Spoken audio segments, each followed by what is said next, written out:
At 12:45, we got Charlotte, who's 1-9. Time number 4, Georgia, who's 9-1. Georgia favored by 43.5 points on the SEC Network. Grayson Loftus for the 49ers got 96 of 180, thrown for 1,145 yards, 8 touchdowns, 5 interceptions. Rod Gainey Jr. had 61 carries for 231 yards and a touchdown, and Javen Nicholas had 50 catches for 676 yards and 5 touchdowns. Gunnar Stockton for the Bulldogs gone 203 of 287, thrown for 2,269 yards, 19 touchdowns, 3 interceptions. Nate Frazier had 117 carries for 647 yards and 3 touchdowns. And Zachariah Branch had 59 catches for 583 yards and 3 touchdowns. These two teams have never played, by the way. And again, I said last week Georgia basically locks up a playoff spot if they beat Texas. I said basically because a loss to Charlotte here would kill you. I mean, you might even be able to beat Georgia Tech, and a loss to Charlotte would kill you. I mean, this is a team that is sitting at 1-9, so it's just an atrocious loss to take number one. It would cost you 18 adjusted losses, not to mention you're at home, so it's 18 times 1.25. So it's just an atrocious loss to lose if you're Georgia. Again, this would end your playoff hopes basically entirely. I mean, technically speaking, you would have a chance to get in as the SEC rep.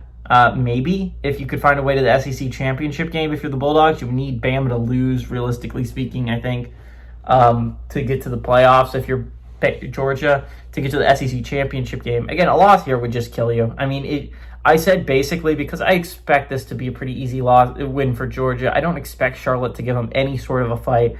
This is a group of 6 team against one of the best Power 4 teams in the nation against the Bulldogs, and it's one of the worst group of 6. This isn't like Tulane or North Texas or Memphis is going to Georgia, where it's like maybe they could keep up. This is like a Charlotte team that not only is 1-9, they're a bad 1-9. They haven't even come close to beating any team of those 9 losses. So it's, again, this is the worst team in the nation, in my opinion. I mean, not the worst team in the nation. UMass exists, so sorry, UMass hasn't beat, but I would say the second worst team in the nation. I don't think the 49ers can even go on the road and give Georgia a fight. I'd be throttled.